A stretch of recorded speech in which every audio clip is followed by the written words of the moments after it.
Ayan po mga kapida, isang magandang umaga sa lahat at welcome po sa aking channel. Ito po, magandang pag-usapan po, Ito hong nakakasyak na balita po ngayon mga kabida. Ito hong pagkakapanalo po ni Congressman Benny Abante bilang re-electionist po, O re-election congressman ng 6th District po ng Maynila. Matapos pong idineklara po mga kabida ng Commission on Elections ang certificate of candidacy po ni Congressman-elect Luis Chua Uy na null and void. Ito po, balita mula sa ABS-CBN po mga kabida. Posted June 18, 2025, alas 11:52 po ng gabi. Kagabi lang po ito, Alright, ang sabi po dito, COMELEC Division declares Abante winner in Manila's 6th District. Ito, babasahin ko po. Okay? Representative Bienvenido Benny Abante Jr. has officially been declared Congressman of Manila's 6th District after the Commission on Elections 2nd Division declared his rival's certificate of candidacy void. Ibig sabihin po, ipinawalang bisa po yung kanyang COC. Yung COC po ni Congressman-elect Luis Chua Uy. Okay? COMELEC on Wednesday announced that Abante's rival Luis Joey Chua Uy has been declared a non-candidate as his COC was voided. Ayun. Okay. Ito, patuloy po tayo. This paved the way for Abante, who has been in possession since 2019, to be declared as the duly elected member, House of Representatives, 6th District of the City of Manila. The decision can still be appealed. So pwede pang i-apila po ito, for motion for reconsideration po mga kabida, dyan po sa 2nd Division ng COMELEC. At kung hindi pa po umubra, pwede pa pong i-apila po ito sa COMELEC Bank, At yung last recourse po mga kabida ni Congressman-elect Uy, sa Korte Suprema na po. Kung maalala po ninyo, itong 2nd Division din ng COMELEC ang nagkansila, mga kabida, ito hong Duterte Youth Party List. Matapos pong napatunayan po ng COMELEC na meron pong fraud ito hong kandidatura po ng Duterte Youth Party List. Alright? Ito hong Duterte Youth Party List po ay hindi po pinoklama ng COMELEC. Okay, mga kabida, dahil ho sa isang complaint, since 2019 pa po, mga kabida, nakaupo po ang Duterte Youth noong 2022 bilang party list representative. Kahit na po meron pong existing complaint, dyan po sa COMELEC noong 2019. And then, hindi ho gumalaw yung investigasyon po ng COMELEC. Tinulugan daw ito, hanggang 2025 po, nanalo na lang ito hong Duterte Youth Party List, nakakuha po ng almost 2 million votes, mga kabida. Nag-number 2 po ito sa party list po, mga kabida. Tsaka pa po, sinuspinde yung kanila pong proclamation, kasama ho yung BH party list doon ho sa suspension na yon. Okay? Subalit yung BH party list po, mga kabida, kinalaunan po ay prinoklama.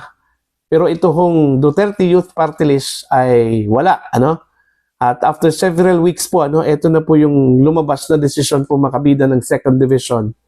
Okay, kinansila po yung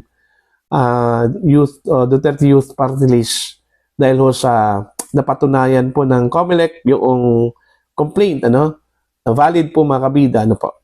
Okay? So, ang sinapit po ng Duterte Youth Party List, ganun din yun. Okay? Yung sinapit po, mga kabida, ni Congressman Luis Joey Chua Uy, bigla na lang po sinabi ng COMELEC, talo ka na. Okay? Ang nanalo, ito hong si Abante.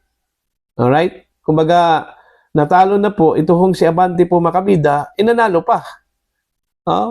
Ang swerte po, mantakin nyo. Ang swerte po ni Abante, sino bang mag-aakala po na idedeklara bilang winner po ng 6th District po ng Maynila, ito kong si Congressman Abante, natalo na po sa bilangan noong eleksyon, ano?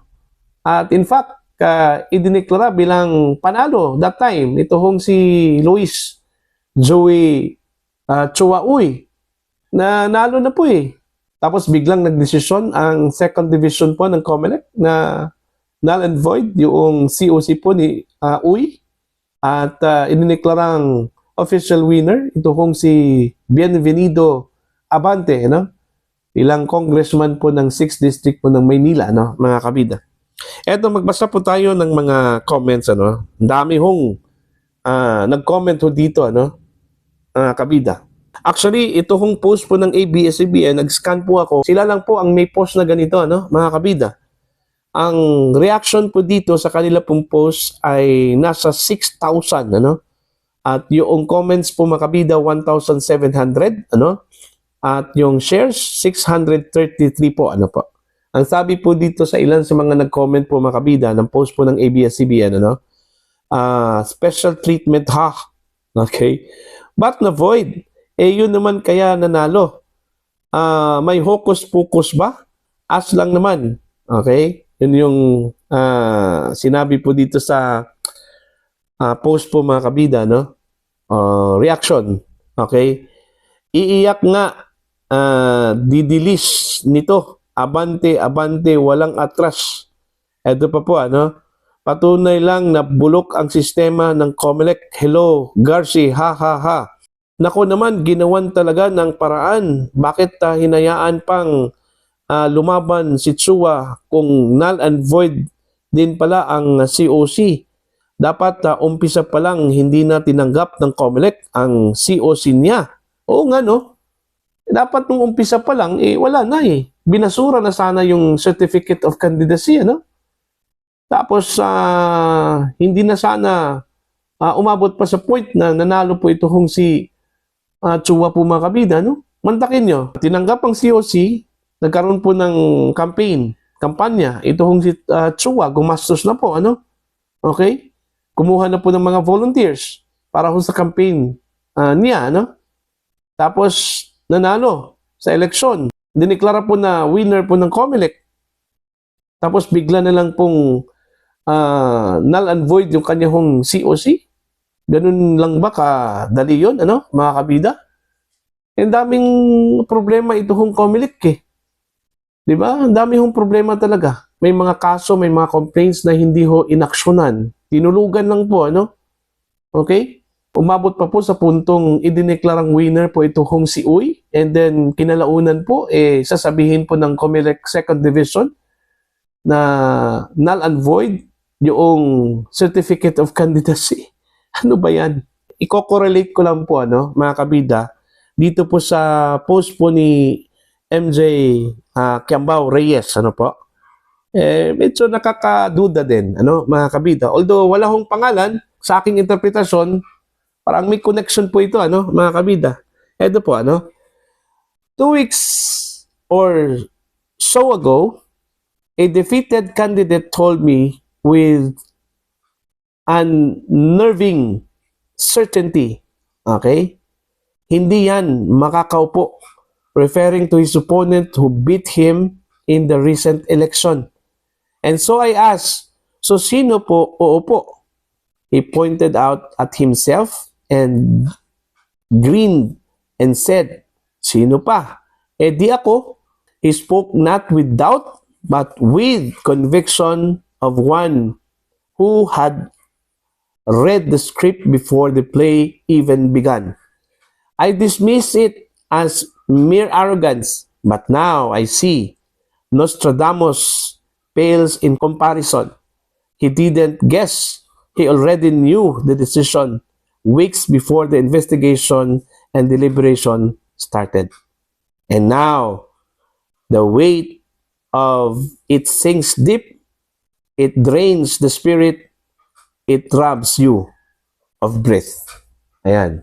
Ito yung post po ni MJ Kiambao. Although, wala kong binanggit na pangalan po mga kabida, pero kayo na po yung bahala, no? Mag-guess po dito kung sino po yung tinukoy ho ni Miss MJ Kiamba ho dito mga kabida, ano po, ano? Ito lang, very shocking lang po talaga, no? Ito hong nangyari po kay Congressman-elect Luis Uy, ano? Kasi sino bang mag-aakala po, ano, na ito yung magiging desisyon po ng COMELEC? Napakaswerte talaga ito hong si Congressman Abante, ano? Mantakin nyo, natalo na, nanalo pa. Okay? Sino bang mag-aakala nun? Mga kabida? Okay? Ang akala po ni Congressman-elect Luis Chua Uy, siya na po yung makakaupo po, ano? Sa 20th Congress bilang congressman po ng 6th District po ng Maynila. Hindi pala. Okay? Ito palang si Abante po mga kabida, ano po? Ang pagbabalik ni Abante sa Kongreso. Ayun. Okay? Kung maalala po ninyo mga kabida, ito hong si Abante po, ano? Ay naging subject po ng atake po, ano, ni Vice President Sara Duterte during the campaign sortie po, ano, ni VP Sara dyan po sa Maynila. Okay? At in fact, doon po sa kanya hong patutsada po, ano, naglabas po ng picture. Ito hong si Inday Sara, no, mga kabida, kung saan po ay nakadila po ito hong si Abante, ano po. At yun nga, ginawang katatawanan doon po sa atake po, ano, ni VP Sara mga kabida. Kaya nga pumalag po ito hong si Princess Pumalag ito hong si Princess, anak po ni Congressman Abante, dahil sa pambubuli daw, ano, ni VP Sara sa kanya hong ama, mga kabida. Pero eto na po, naniniwala na po talaga ako, ano, na pinagpala talaga ito hong si Congressman Abante, ano po. May nakita po akong video, ano, na kumalat po sa social media kung saan po sinabi po ni Abante po doon na siya po ay pinagpala. At naniniwala na po ako ngayon na siya po ay pinagpala talaga, mga kabida. Okay? So, sa part po ni Congressman Joey Uy, hindi pa po tapos ang laban, ano? Pwede pa pong i-apila yan. Okay? Pero I doubt kung ma-reverse ito. Kung i-apila po, ano, ni Congressman Uy sa COMELEC, ano? Pero pwede pa pong ma-reverse yan pagdating ho sa Korte Suprema, mga kabida, ano po. Na? Para po sa inyo, ano po ang inyong komento at pananaw ho dito, ano? Please comment down. Sa mga hindi pa po subscriber sa aking channel, please subscribe. Just click the subscribe button, click the notification bell, click all para updated po kayo mga kabida sa aking mga uploads. Maraming salamat po sa inyo lahat.